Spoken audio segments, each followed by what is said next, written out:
নির্বাচনে হেরেও সংসদে যাচ্ছেন আল্লামা মামুনুল হক। এমন খবরে সামাজিক যোগাযোগ মাধ্যম এখন উত্তাল। ঢাকা ১৩ আসনে তিনি পরাজিত হলেও ভক্তদের নিরাশ হওয়ার কিছু নেই, কারণ ২০২৬ সালের এই ঐতিহাসিক নির্বাচনে কেবল সরকার পরিবর্তন হয়নি, বরং বদলে গেছে রাষ্ট্রের কাঠামো। গণভোটে হ্যাঁ জয়যুক্ত হওয়ার মাধ্যমে বাংলাদেশ এখন দ্বিকক্ষ বিশিষ্ট সংসদ ব্যবস্থার যুগে পদার্পণ করেছে। আর এই নতুন ব্যবস্থার PR পদ্ধতি বা সংখ্যানুপাতিক প্রতিনিধিত্বই মামুনুল হকের জন্য সংসদের উচ্চকক্ষে যাওয়ার পথ প্রশস্ত করে দিয়েছে। ঢাকা ১৩ আসনে মামুনুল হকের হার নিয়ে ইলেকশন ইঞ্জিনিয়ারিংয়ের অভিযোগ থাকলেও PR পদ্ধতিতে কোনো নির্দিষ্ট আসনে জয় হওয়া মুখ্য নয়। সারা দেশে একটি দল মোট যে পরিমাণ ভোট পাবে তার শতকরা হারের ভিত্তিতেই উচ্চকক্ষের ১০০টি আসন বণ্টন করা হবে। ফলে মামুনুল হকের মতো প্রভাবশালী এবং জনপ্রিয় ব্যক্তিত্বরা যারা সরাসরি নির্বাচনে হোঁচট খেয়েছেন, তারা এখন বিশেষজ্ঞ ও নীতি নির্ধারক হিসেবে উচ্চকক্ষে বসে জাতীয় রাজনীতিতে গুরুত্বপূর্ণ ভূমিকা রাখতে পারবেন। এটি কেবল মামুনুল হকের ভক্তদের জন্যই সুখবর নয়, বরং বাংলাদেশের সংসদীয় ইতিহাসে ভারসাম্যের এক নতুন সমীকরণ।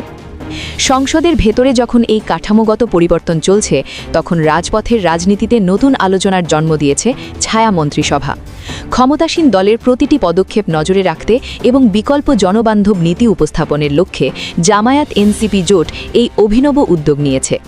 জাতীয় নাগরিক পার্টির মুখপাত্র আসিফ মাহমুদ এবং জামায়াতে ইসলামীর নেতা শিশির মনির সামাজিক যোগাযোগ মাধ্যমে এই ছায়া মন্ত্রিসভা গঠনের ঘোষণা দিয়েছেন। তাদের মতে এটি কেবল সমালোচনা করার জন্য নয়, বরং সরকারকে জবাবদিহিতার আওতায় আনা এবং সংসদে তুমুল তর্কাবিতর্কের মাধ্যমে কার্যকর গণতন্ত্র প্রতিষ্ঠার একটি প্রয়াস। এর ফলে জনগণ সহজেই বুঝতে পারবে কোনো একটি জাতীয় সংকটে সরকারের অবস্থান কী এবং বিরোধী জোটের বিকল্প সমাধান কী। এদিকে নির্বাচনের সবথেকে আলোচিত নাম হয়ে উঠেছেন রুমিন ফারহানা। ব্রাহ্মণবাড়িয়া ২ আসনে স্বতন্ত্র প্রার্থী হিসেবে হাস প্রতীক নিয়ে তিনি প্রায় ৩৮,০০০ ভোটের ব্যবধানে বিজয়ী হয়ে প্রমাণ করেছেন তার ব্যক্তিগত জনপ্রিয়তা। দলীয় প্রার্থীর বিরুদ্ধে নির্বাচন করায় তাকে বিএনপি থেকে বহিষ্কার করা হলেও বিজয়ের পর তারেক রহমান স্বয়ং তাকে দলে ফেরার অনুরোধ জানিয়েছেন বলে জানা গেছে। তবে রুমিন ফারহানা তার স্বভাবজাত দৃঢ়তা বজায় রেখেছেন। তিনি স্পষ্ট জানিয়ে দিয়েছেন, একা দলে ফেরার কোনো ইচ্ছা নেই। তার পক্ষে কাজ করতে গিয়ে যেসব তৃণমূল নেতাকর্মীকে বহিষ্কার করা হয়েছে, তাদের সবাইকে সসম্মানে পুনর্বহাল করলেই কেবল তিনি বিএনপিতে ফেরার চিন্তা করবেন। সহযোদ্ধাদের ত্যাগকে বিসর্জন দিয়ে তিনি ক্ষমতার অংশ হতে চান না। তার এই নীতিবদ্ধ অবস্থান রাজনৈতিক মহলে ব্যাপক প্রশংসিত হয়েছে। বাংলাদেশের রাজনীতি এখন এক উত্তাল সন্ধিক্ষণে।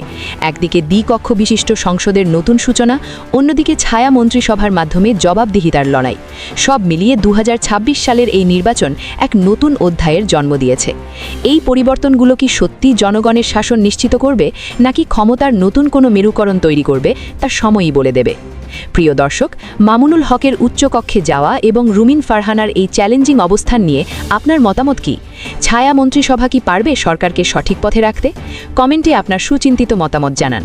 ভিডিওটি ভালো লাগলে লাইক, কমেন্ট ও শেয়ার করে পাশে থাকুন। ধন্যবাদ।